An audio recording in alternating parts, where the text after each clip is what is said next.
Welcome back, everybody, to the next episode of Love the Pages. I am joined by Jessica and Stephen.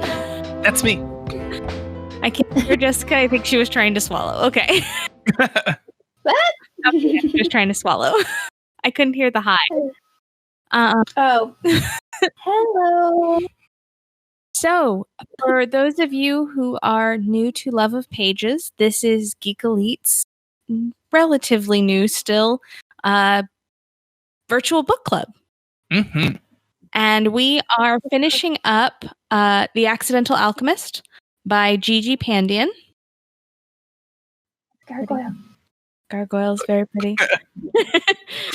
Stephen does our resident audiobook, so he can confirm for us whether the audiobook is decent or not. Because sometimes audio readings are pretty much miserable.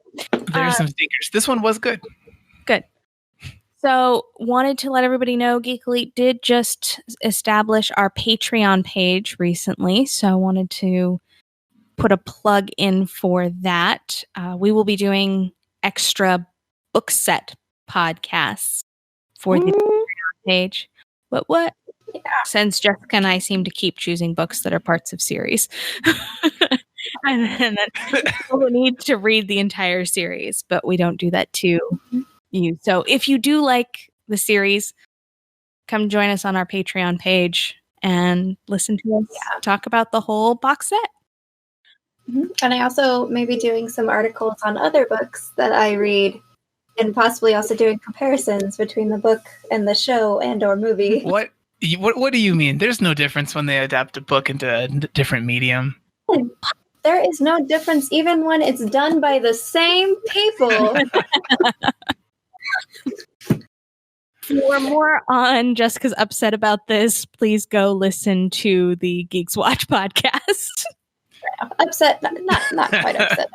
I understand the different mediums and what you can do with it, but there was just one change. There's always that one change that you're like, why? So it was just one, you're saying? Only one thing that changed? Was it really? I feel like there were so many from what you said. Well, not one change. There was only one change that I felt she was upset. Was not good. Gotcha. The other changes I thought, oh yes, they were either better or they were just the changes you make when you turn a book into a movie because of the medium difference. But there was one particular change that I mentioned on our previous our Geeks Watch when we were watching this. I did mention the change on that podcast. So if you are interested and curious, you can go over to that podcast, the Geeks Watch on Geek Elite Media, and you can have me spew about it there because I will talk for hours about it. All right. So our cocktail for this evening, cocktail mocktail, is actually an inverse. So this time we took the recipe in the back of Accidental Alchemist. So for those of you who are reading along with us, at the very back, there are several recipes. And this one is a kid-friendly green smoothie, which mine is not green. That's okay. So it contains 1 green apple or 1 ripe green pear, a medium cucumber peeled, half a ripe avocado, 1.5 cups frozen broccoli, a teaspoon of fresh ginger peeled, a heaping tablespoon of cocoa nibs or unsweetened cocoa powder, a heaping tablespoon of peanut butter or almond butter, 1.5 cups of coconut water, and your optional addition of fresh mint leaves. So I did the apple and the cocoa powder. Yeah. So I did the apple, Jessica did the pear. I did the cocoa powder, Jessica did the cocoa nibs in the form of semi-sweet chocolate chips. Vegan ones, though. I did the peanut butter, Jessica did the almond butter. And then what alcohol did you add, Jessica? Did you add it? I did not. I did not feel like having a cocktail tonight. I just went with how it is. I added gin because with all of the ingredients in there, I felt like vodka or gin were really the only logical options. I guess you could have gone with a white rum, but that the flavor seemed to disagree to me. I did add mint leaves. Jessica, did you add the mint leaves? I did too. Mm-hmm. I'm not a huge fan. I ended up adding a lot of more stuff than just what was the recipe. I ended up adding frozen pineapple and a banana and more almond butter than what I called for. But I love almond butter, so. I added some cinnamon and some simple syrup. I needed some. I did add cinnamon too. From what you guys have put in there, what do you think should be removed, and what else would you add? For anyone who's trying to do this and can learn from your guys' mistakes. I would remove the broccoli, personally. For me, it's a texture that just doesn't work. And I'd probably add maybe an extra apple or another fresh, crisp fruit of some kind. Pineapple's probably a good choice. Jessica said she put that in there. That probably would work for me. So that would be my suggestion. For me, the broccoli adds just a grittiness to it, and all I can taste is the broccoli. Do you guys think another green, like say maybe fresh spinach leaves, would be something that would work, or do you think that would make it too slick? I think spinach leaves would be good. I'd probably try it with kale too. I love kale. I know that's one that most people hate with a passion. Well, I like kale. See, and I do not like kale. I do not like kale, but I like Swiss chard. So don't ask me to make sense of it. It's one of those things. But I do like fresh spinach. So I think fresh spinach would probably actually be okay because it would take away the grittiness. Like, even though this is a smoothie and smoothies aren't necessarily super fine. Yeah. I'm used to a very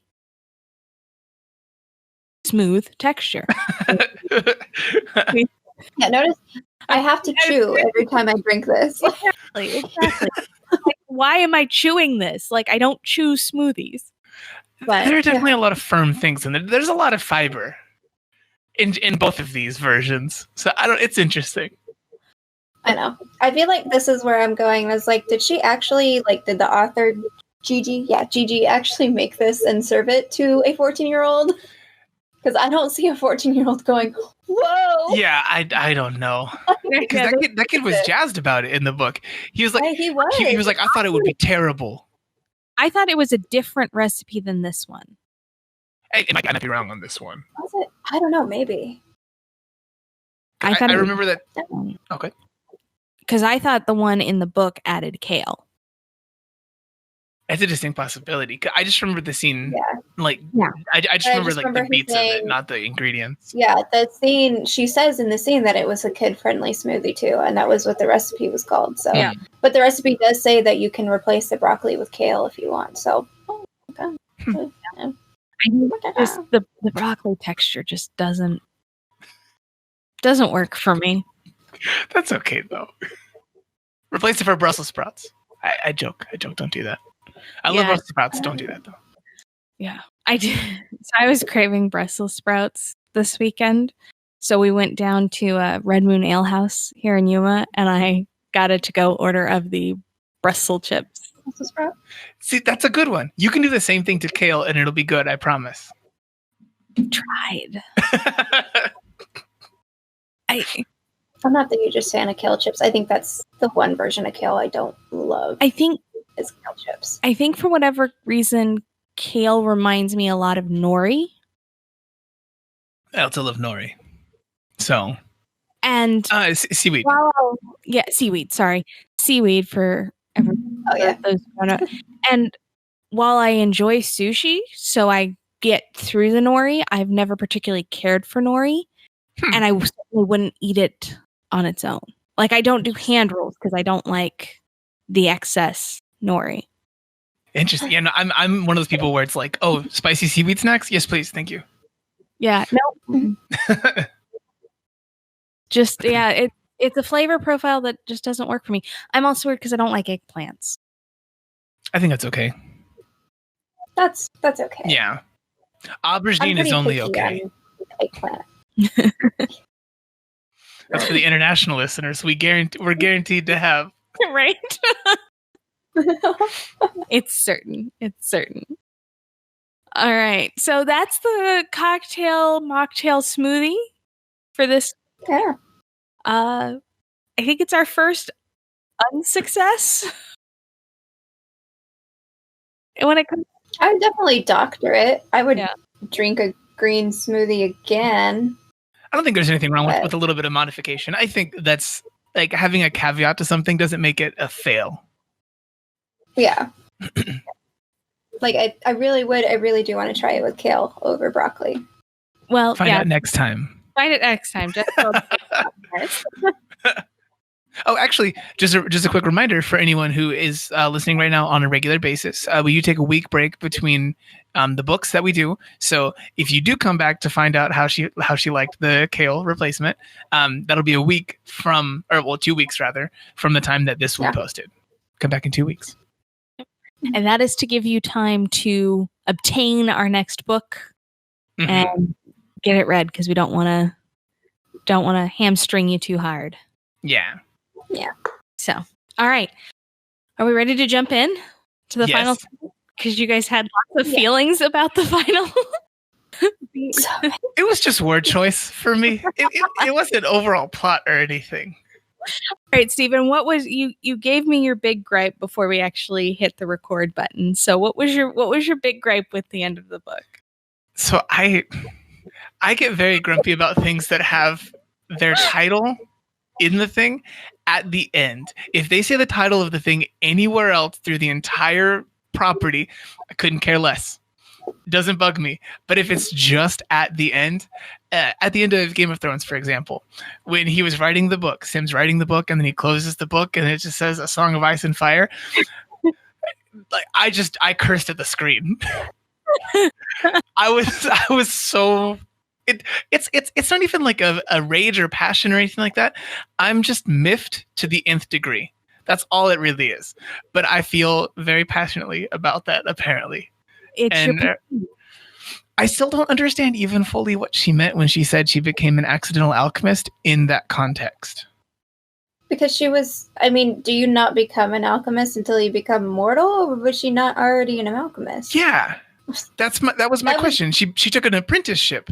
Like it's not like she set out. She wasn't like, I'm gonna go to this college and become an alchemist. Like, she did intentionally try to make her Philosopher's Stone elixir of life too. So yeah, like if it's with intent, I have always taken it to mean that her re-entry at this point has been accidental. okay. Yeah, no, I'll accept that one. I still don't like it for the purposes of referencing the title in the book, but I'll accept it. But that's it. That was my main gripe. That was your main gripe. And then, Jessica, I do believe you had an issue with a descriptor in this portion of the book. Oh, the fact that his kiss tasted like licorice and spearmint, and I went, ew. When I should have been going, oh, yay, they kiss. Actually, no, that whole scene was I was not okay with. But It happens very quickly in that moment. He's just like, are you guys okay? Grab. Oh my God, are you okay? Yeah. Yeah. And I was like, oh my, it's Hallmark movie. Like Hallmark movie. I'm happy it's happening, but it's Hallmark. This very much lends itself to a Hallmark series. Oh no. I had to like go back and be like, wait, what? Because I was like reading it really fast at the time. Mm-hmm. And I saw, he kissed and it tastes like licorice. And I was like, what? And then I was like, wait, what? What happened? Like, what happened to go from here to here? I was like, I thought he just said, oh, you're okay. It's when you're going, am I missing some pages? Was there a bad? There's some sort of buildup, some sort of like, I don't know, a gaze into each other's eyes or a... Nope. No, just, boom, like, oh, okay. Which, granted, like, the whole last quarter of the book, too, was nothing but rapid fire. This is what happened. This. Like, it was very fast. Did try to warn you both that the last third quarter of the book moves very quickly. Mm-hmm. Oh, yeah. And honestly, I didn't have any issues with it. There was one part while bringing up the audiobook that I had, it lost track of where I was, so I had to go find it again. And I went what didn't feel like too far past where I had been in retrospect looking at it. It would have been maybe 5 minutes past in the audiobook. So much happened. Yeah. The entirety of Ivan being added into the situation had happened, and they were deep in conversation inside of that 5 minutes. Yep. Like the part where he's like, "Oh no, you didn't do anything with this, did you?" And he's talking to Ivan about it, and Ivan's like, "You think it would be me?" It was so fast, but that dinner party was the quickest mystery dinner party ever. Yeah, rapid fire dinner party. Yeah. Okay. So let's go ahead and I guess jump into kind of what's going on. So we left off last episode. We discovered that Ivan was from Prague, which instantly made him evil for some reason. You have to turn the page to figure out why Prague is relevant. So in chapter 28, we learn about Rudolph II's court in Prague and his open arms embracement of Alchemist. That was the part I would like to see explored more as the series goes forward. If that is something that they go into, I would hope so. Yeah, you're nodding like yes, they do, because it seems like this tiny little thing. They're like, anyway, this is a whole new house right here. I'm just going to show you the door here. Anyway, we're going to continue on, go through the rest of the neighborhood. And you're like, let's go back. What was all this? It is, I will tell you, it is tangential up until the last book. Okay. But then the last book does a real deep dive into Prague and Rudolph II's court. And it's got some really interesting twists. I do think the fourth book is the best in the series. Okay. This is actually, we might have stumbled into something that I am curious about. Do you have an idea of what you would rank them as? Like top 1 to 4? We can take a second. You can think about it if you want. We can revisit this later. I think I would put it the fourth, the second, the third, and then the first. Oh, okay. The first being the last in there. Yeah. The first book being last. Huh. Interesting. Okay. It definitely. You heard it here first, folks. Yeah. I think it's the ending to the third book is my favorite ending of the series. However, I do think the fourth book is the best of them. Okay. Is it similar to Star Wars, with Rogue One being the best movie in the franchise? It's the best filmed, yes. It's amazing. I really like Rogue One. Just kidding. I'm not gonna. Yeah, Rogue One's great. But as my dad would say, it's not technically a Star Wars film. It doesn't start with the role. It doesn't start. No, it's true. I have no big issues with this one. I got no skin in the Star Wars game. Honestly, okay. Side tangent. Like, my dad was not going to go see Rogue One in theaters, but I was like, no, we need to go see this in theaters together, because normally we see all the Star Wars in theaters together. But this one, he was like, whatever. I'm like, what? So I saw it with friends first, and then I was like, okay, Dad, let's go. And he liked it. He really liked it. But the instant it started, and it just started without the scroll, he was like, see, it's not Star Wars. You lie. I know, right? It's like, ugh. And although, to be fair, like, now he has no idea why I'm so obsessed with Star Wars. And I was like, you do realize, like, you're the one that showed me it when I was like 5, right? Like, I learned it from you. It's your fault. In any case, I digress. Let's digress. We open up into chapter 28, discussing the importance of Prague, Rudolph II's court. Zoe gets back to Dorian and goes, Ivan's check. And Dorian immediately knows what that means, because clearly this is just widespread knowledge for a 17th and 18th century gargoyle. Completely normal. Anyway. And at that point, Dorian makes the decision that Zoe will be hosting I do appreciate that Dorian just establishes this with Brixton and doesn't consult Zoe in the least and just basically is like, no, you are going to be hosting a murder mystery dinner party, and we are going to uncover Ivan as the killer in this very house in a single evening. That's why you don't give gargoyles mystery books. Clearly. I get weird about it. That's the next version of if you give a mouse a cookie. If you give a gargoyle a murder mystery book, if you give a gargoyle an Agatha Christie novel. Somebody needs to write that. So then we get into the dinner party, and the dinner party includes Sam and Olivia, Olivia's friend Cora, Brixton's mom Heather, and Max Lou. Of course. I do love the line when she's describing why Max is involved. And because the instigators claimed they were being responsible, Detective Max was the final on the guest list. It's like, really? You can just say you wanted him there. It's okay. Right. So they prep for the dinner party. She puts out the Alchemist materials to try and spur Ivan into confessing, because clearly that's what's going to happen. He goes, the party comes, everybody is flamboyant and fun. They start talking about alchemy, and Ivan passes out.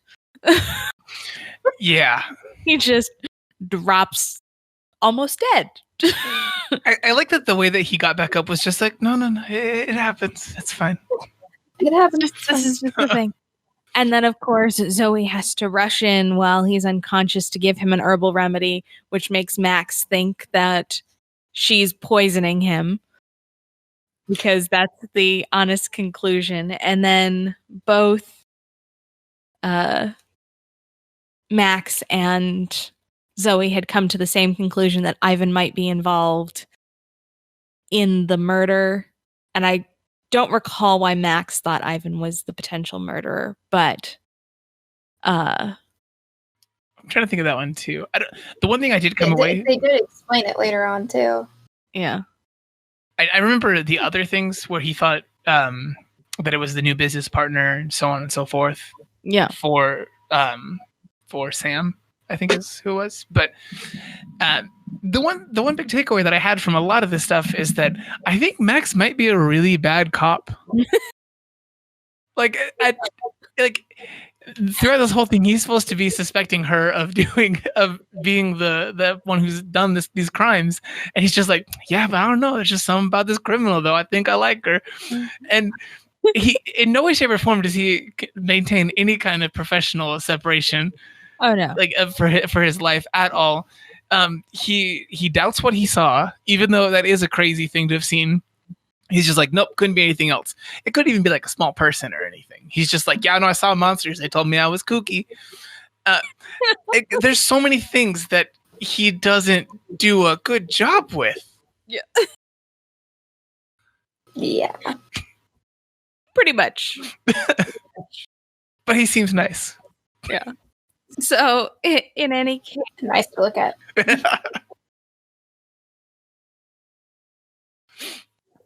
Laughter. That's all he needs to be. I mean, honestly, like I'm fine with that one. We have generations and generations of media for like flipping in the opposite direction. Yeah. It's okay to have like a himbo detective. Thank you. Yes.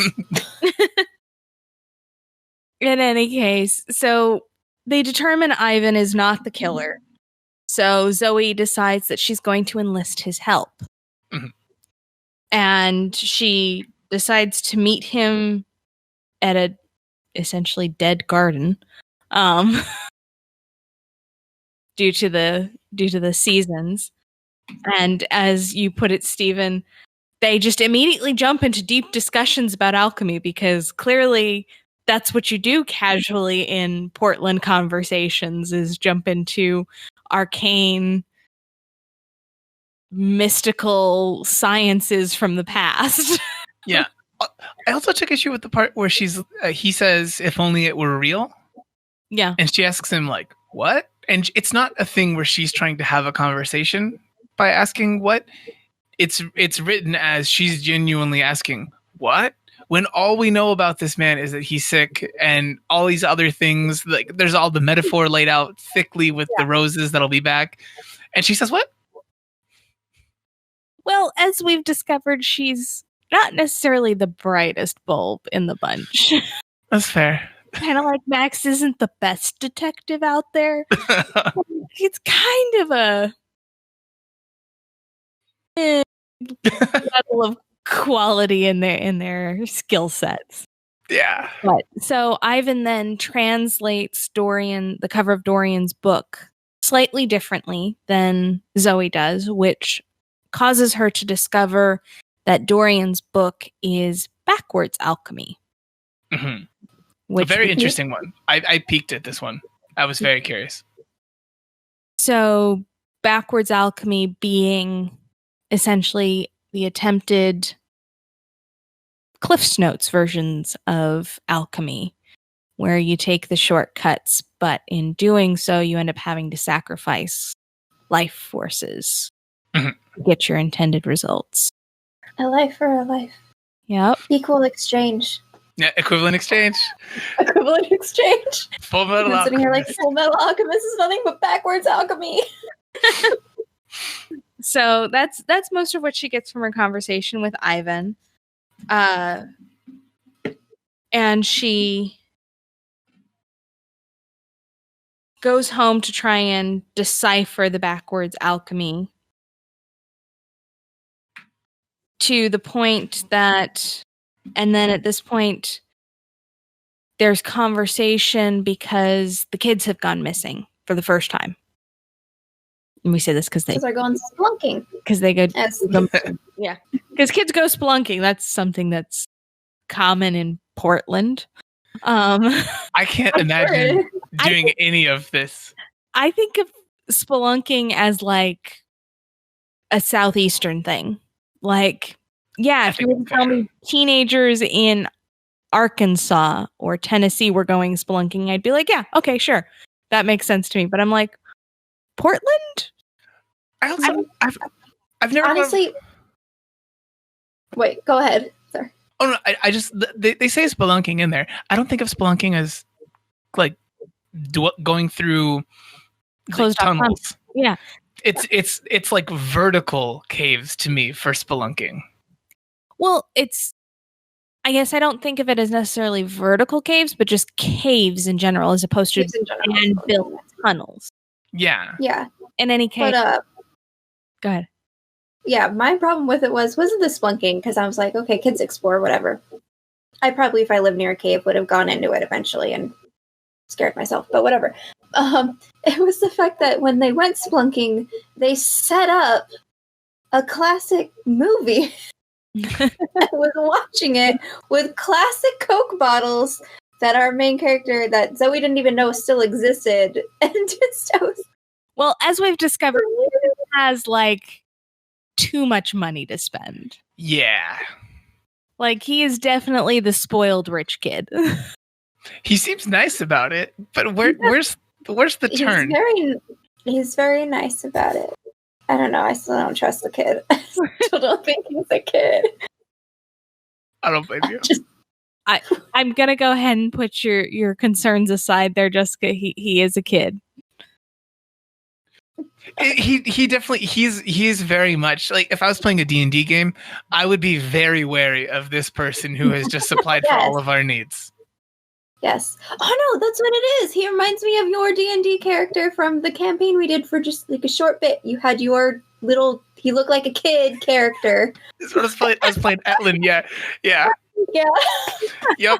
You had a character just like it. Just cutest little kid. My character Arwen just fell in love with you right off, and then you're saying things that should not be said. That was like well-built character, though. Thank you. Not based on 5, by the way. Not based on 5 from Umbrella Academy whatsoever. Okay. I just want to make that clear. Neither here nor there. Anyway. In any case, so Zoe ends up finding the kids in a off-the-path tunnel watching a movie. And then we move to the next day, and the kids go missing again. At which point, Zoe questions herself as to whether or not they're just playing hooky from school, but then she decides, with as upset as their parents were last night, they wouldn't risk it the very next day. Yeah. So which is fair. Yeah. So she makes the determination that it's Olivia that is behind all of the murders. And so they get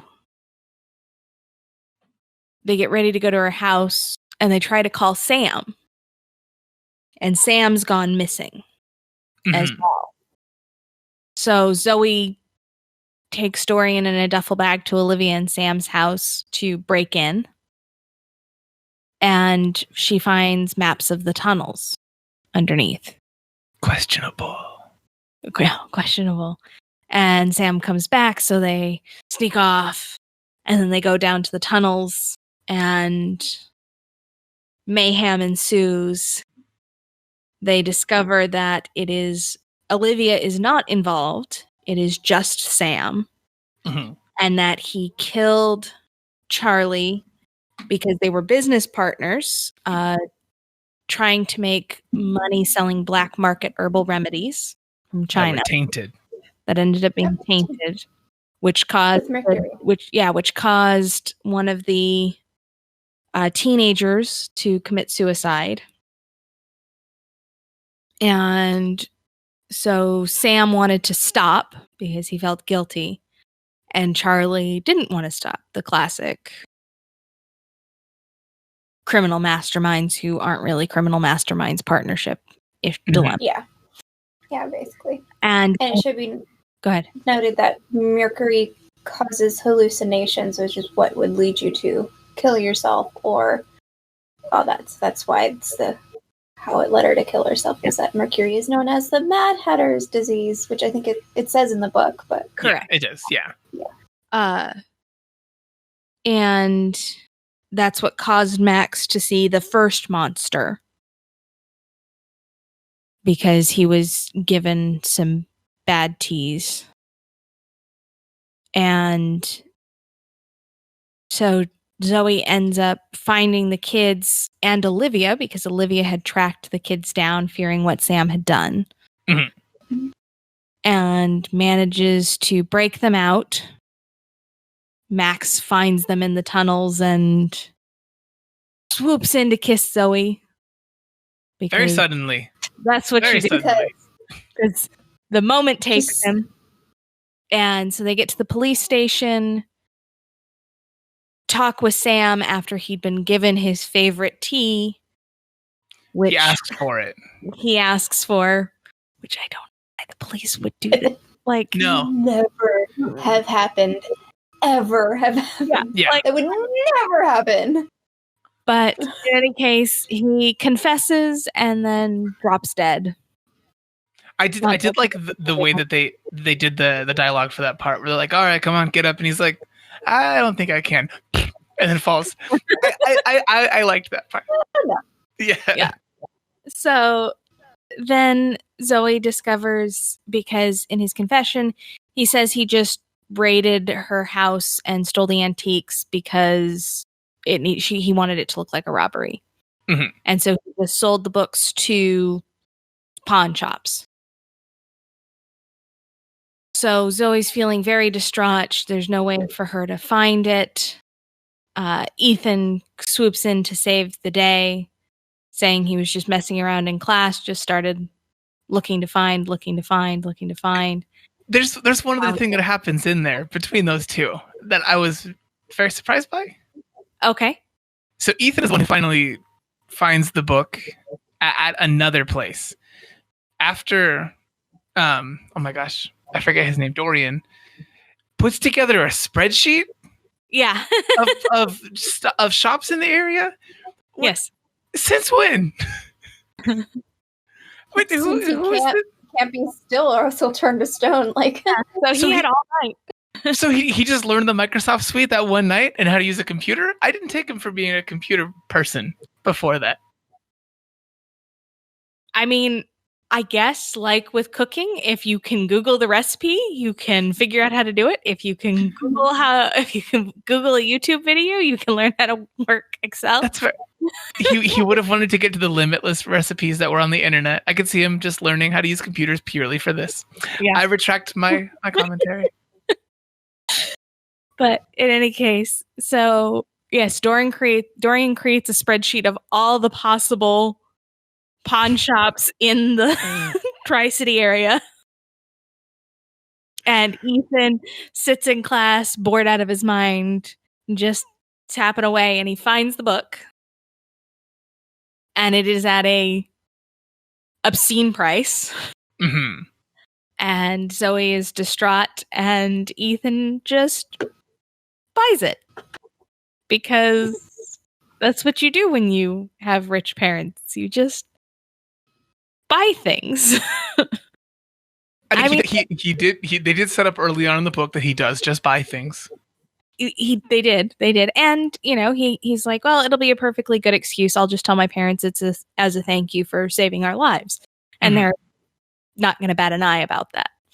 So she goes to get the book and she performs backwards alchemy, providing a salve which reinvigorates Dorian. Mm-hmm. And then she uses the line that she's an accidental alchemist. Yeah. Which, if Stephen could chop off like the last 5 pages of the book, I feel like he'd be happier. Honestly, yeah. Even just the wrap up in general, I really thought that so much else happened so fast in such a short space that then there were a couple other things that I feel like could have dealt with a couple pages being added on. Yeah. I don't know if she does, but I feel like she has to tell Max like 10 pages into the next book that she's an alchemist. Book 3. But I guess, yeah, it's true. Book 2, you do like the will she, won't she kind of thing. That's fair. That's fair. Maybe end of book 2 or mid of book 3. Or does That's Max where I'm die? I have no idea. I don't. She's gonna make us read it. I am going to read it. I am going to check in for that box set. Subscribe to the Patreon now. Get that Patreon exclusive podcast. So now that we have finished the book, so my first question: when did you guys put together that it was Sam? I didn't even remember who Sam was. Yeah, I'm in the same spot. It happened, and everything. It happened to me. I wasn't a participant in assembling this mystery. There wasn't honestly quite enough foreshadowing or anything for it to indicate Sam at all. Like there was like a little bit, but he was such an I feel like all the characters though were so offhand that no matter who it ended up being, I would have been like, oh. Mm-hmm. Like, okay. It just. I wasn't mad about it. I don't know. Not in a way where it's I'm not. Yeah, like I wasn't like, wait, where did that car come from? Nothing like that. Nothing in any way, shape, or form like this. Like, it was just, okay. Mm-hmm. Yeah. Interesting. So other than our 3 main characters, which we I think have all agreed that Dorian is our favorite. Mm-hmm. Mm-hmm. Same favorite side characters? Any new favorite side characters? Steven still doesn't like anybody but Dorian. I want to eat like a really nice, perfectly made grilled cheese with Dorian. That's all I want. So like a simple thing that he'll have made to perfection. Yeah. Yeah.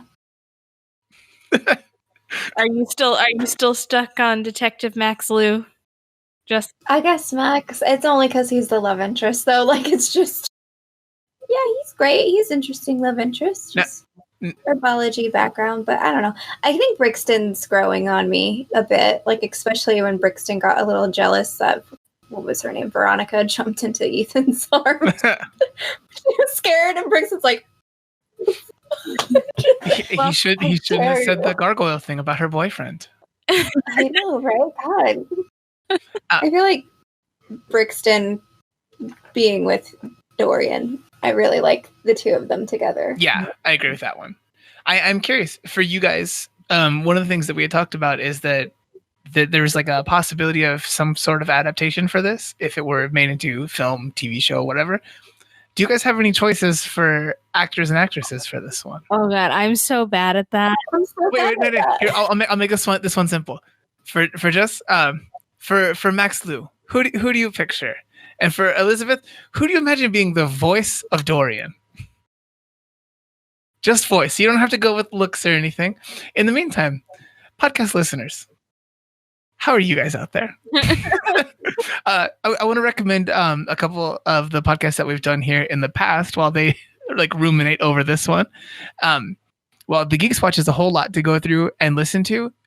If you guys haven't gotten the chance to, you can find the past episodes of this podcast on geekelitemedia.com or on our YouTube, just YouTube Geek Elite Media. And we talk about a couple different books, and you might not have read them already. If you haven't, join us. Anything for you guys yet? I don't know the name. Oh, no. Okay, who did There's at first I thought of the guy that was the lead of Crazy Rich Asians, which I also don't know his name of. But now that I'm thinking, I think Max is older than that guy. Is it Simu Liu? So. That's the lead? The guy that's going to be in the Marvel movies? I haven't seen Crazy Rich Asians. Because that would be hilarious if his last name was Liu. It might be. Because that was the first one, but then because I realized he might be too young looking, then there's this guy that is on Hawaiian 5-0 that my mom watches that I think would be really good. Is it the guy with the very nice chin? That was on Lost? It's his name has like Sun in it, I believe. If it's the guy that I'm thinking of from that one, that man is handsome. Yes. What is his name? Okay, Crazy Rich Asians. I'm having trouble with somebody who has a French accent, if that makes sense. I'm trying to think of actors who could potentially do a decent French accent or whose own accent is European enough that it would work. The two that come to mind is if you decided to make, because Dorian could be whatever age, like he's mortal gargoyle. Like my first inclination is Tom Hiddleston. Okay. I mean, he would certainly be charming for this game. Right? The character's supposed to be charming. The charming, kind of sassy, kind of flippant,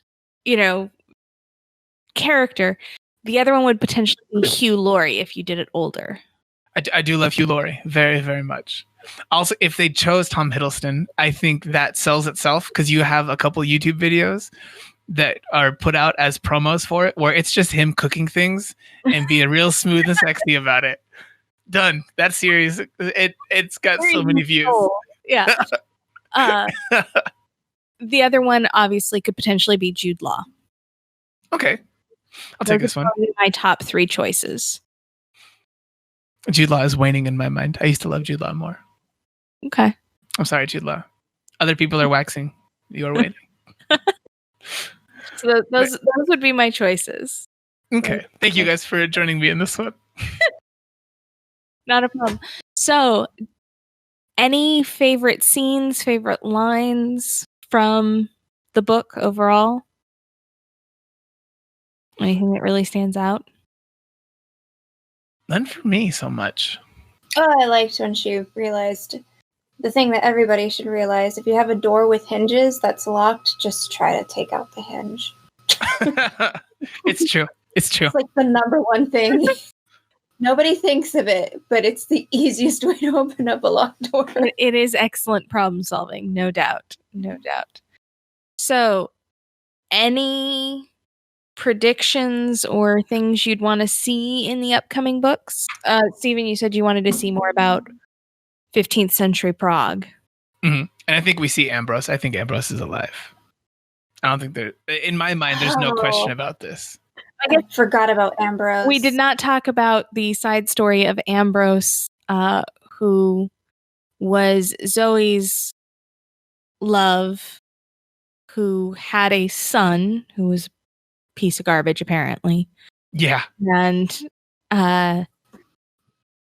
Ambrose became so distraught and upset that he eventually drove himself crazy, and she ended up having to have him committed, from which he jumped and killed himself. Yeah. Yeah. And I don't believe it. I don't like it, so it better not be the truth. I was just like, ugh. He gets committed, kills himself, just... I don't know, it's just such a... I don't know, I'd be like, really? That's your one true love of loveliness? It's just an idiot who can't see his son's an asshole and goes up and kills himself even though he has, like, an immortal girlfriend? Like... Way to go, Ambrose. Way to go, Ambrose. You're an idiot. Any other predictions, hopes? What recipes do you want to see? I joke. I know the recipes, so. But all right, so that's if there's no other final thoughts, that's Accidental Alchemist, everybody. So yeah, thanks for joining me on this adventure. But I'm going to turn it over to Stephen. We didn't have a footnote this episode because with all of our final episodes, we're going to give you the pitch for our next book. So Stephen, Query, technically. Pre-read. What? Query. We're giving you the dust jacket on this one. There you go. Yeah. Stephen, what's our next book? The next book is going to be a book called The Down Days by an author named Ilze Hugo. Ilze is spelled Ilze. I do find that Googling the book, if you spell it any other kind of way, the book is very hard to come up. It's a pretty recent release. Essentially, the pitch for the book is from the author. They said that it's an optimistic pandemic novel, I believe is the quote. And I did not know this when I went to pick it up. I knew that this is the cover. And for anyone watching the thing, and for anyone who is listening to this and maybe Googling it at the same time, the cover is 100% the reason why I picked this book up. Yeah. Pink gets me. But yeah, I picked up the book. I ended up reading it myself. That's part of why I wanted to bring it to everyone here. I think it's an interesting one for this particular time because of the pandemic aspect of it. Yeah. It happens in South Africa, and I think it's also one of the most well-written kind of uses of South African slang. Oh, yeah. I don't know. It's a really interesting one for anyone who likes to read a more grounded story. This is that and something else. All right. I don't know if you guys have any questions past that, or if I've missed any parts in here. But besides telling too much about the opening plot, I think might end up giving things away, I guess. Okay. Nope. So we'll keep it dust jacket. So, okay. I am intrigued because if I had just seen that cover, I don't think it would be something I would pick up to even look at the dust jacket. Mm-hmm. Oh, I'm really interested. I would have picked this up. It would have been too hard. It would have been too harsh for me. I'd have been like, there's something honestly on in that book. I look at that side and be like, oh, that'd be so pretty on a bookshelf. Like, just that's what would have made me grab it. It'd be like, that would look really pretty on a bookshelf. Let's see if it actually is readable. So that wouldn't even get to the dust jacket. Because let's face it, we do judge a book by its cover. Like, it's absolutely. It's why book covers are what they are. Like, 100%. And also, like, as I've realized now, I think there's actually a larger reason why the cover is so good because of the publisher. It's a Skybound book, and Skybound obviously does so many things that are graphic novels and other more like youth-focused media. So now it makes a little more sense. The one thing I'll say to Skybound, you guys are really dropping the ball in marketing this one. absolutely no one on the internet has talked about this one, including Ilse Hugo herself on her Twitter. Really, it's like my book's out, and then like one retweet. It's her first novel. Maybe because it's a pandemic book, though. But pandemic books are selling out, so I don't know why. Yeah, and it's also a positive one. Like the quote for that, I feel 100% comfortable saying, because that's in all of the marketing material, all 2 blog posts that exist of it. It's a positive thing, an optimistic one is how it's termed. So I'm curious. I'm really curious to see what you guys think of it. Awesome. Well, dear listeners, dear watchers, go find it, buy it, rent it, borrow it from your local library if they have it, which they may or may not based on this marketing. But and we'll be back in 2 weeks to start Down Days. Very exciting. So until next time, Jessica, where can people find you? You can find me on Twitter as JM Bailey Writes. We also have an Instagram called Love of Pages. Stephen, where can people find you? You can find me across all social media as either Peppermint Gent or Peppermint Gentleman. And you can find me with the rest of Geek Elite Media at Geek Elite Media on our Facebook page /Geek Elite Media.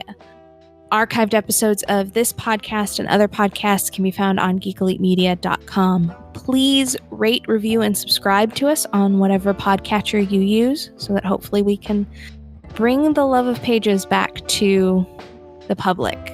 So, until next time, this is the love of pages telling you to remember to keep turning pages and always remember to geek out. That one was closer.